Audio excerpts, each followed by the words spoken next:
Shafi Parambil MBA തടഞ്ഞതിൽ പ്രതിഷേധിച്ച് youth Congress കണ്ണൂരിൽ പ്രതിഷേധ പ്രകടനം നടത്തി. പ്രതിഷേധത്തിന് ഒടുവിൽ ദേശീയപാതയും യൂത്ത് കോൺഗ്രസ് പ്രവർത്തകർ ഉപരോധിച്ചു. വടകരയിൽ ഷാഫി പറമ്പിൽ MBA DYFI തടഞ്ഞതിലും അസഭ്യം പറഞ്ഞതിലും പ്രതിഷേധിച്ച് കണ്ണൂരിൽ യൂത്ത് കോൺഗ്രസ് പ്രതിഷേധ പ്രകടനം നടത്തി. പ്രതിഷേധത്തിനൊടുവിൽ പ്രവർത്തകർ ദേശീയപാത ഉപരോധിച്ചു. കോൺഗ്രസ് നേതാക്കളെ വഴിയിൽ തടയാൻ തുനിഞ്ഞാൽ ഒരു CPM നേതാവും പുറത്തിറങ്ങില്ല എന്ന് സമരം ഉദ്ഘാടനം ചെയ്തുകൊണ്ട് യൂത്ത് കോൺഗ്രസ് ജില്ലാ പ്രസിഡന്റ് വിജിൽ മോഹനൻ പറഞ്ഞു.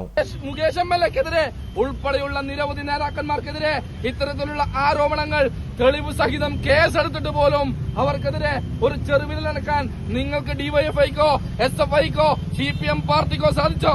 അവരുടെ രാജി ആവശ്യപ്പെടാൻ ഈ പാർട്ടിക്ക് സാധിച്ചോ? എന്നിട്ട് ഞങ്ങളെ അവർ മര്യാദ പഠിപ്പിക്കാൻ വേണ്ടി വരികയാണ്. ഒരു കാര്യം സൂചനയായി സൂചിപ്പിക്കുന്നു. ഒരുപാട് സമയം നീട്ടിക്കൊണ്ട് പൊതുജനങ്ങളെ ബുദ്ധിമുട്ടിക്കാൻ ഞങ്ങൾക്ക് താല്പര്യമില്ലാത്തതുകൊണ്ട് ഈ സമരം അവസാനിപ്പിച്ചുകൊണ്ട് ഒരേ ഒരു കാര്യം മാത്രം സൂചിപ്പിക്കുന്നു. ഞങ്ങളുടെ നേതാക്കന്മാരെ വെല്ലുവിളിച്ചാൽ ഒരു DYFIക്കാരനും തെരുവിലിറങ്ങില്ല എന്ന് മാത്രം സൂചിപ്പിച്ചുകൊണ്ട് ഈ സമരത്തിനെത്തിയ മുഴുവൻ യൂത്ത് കോൺഗ്രസിന്റെ സഹപ്രവർത്തകരെയും അഭിവാദ്യം ചെയ്തുകൊണ്ട് ഞാൻ എന്റെ വാക്കുകൾ നിർത്തുന്നു. ജയ് ഹിന്ദ്, ജയ് യൂത്ത് കോൺഗ്രസ്. ജില്ലാ വൈസ് പ്രസിഡന്റുമാരായ ഫർസിൻ മജീദ്, അശ്വിൻ സുധാകരൻ, സുബീഷ് മറക്കാർകണ്ടി, ജിതിൻ കൊളപ്പ, അമൽ കുറ്റ്യാട്ടൂർ, ആകാശ് ഭാസ്കർ എന്നിവർ നേതൃത്വം നൽകി.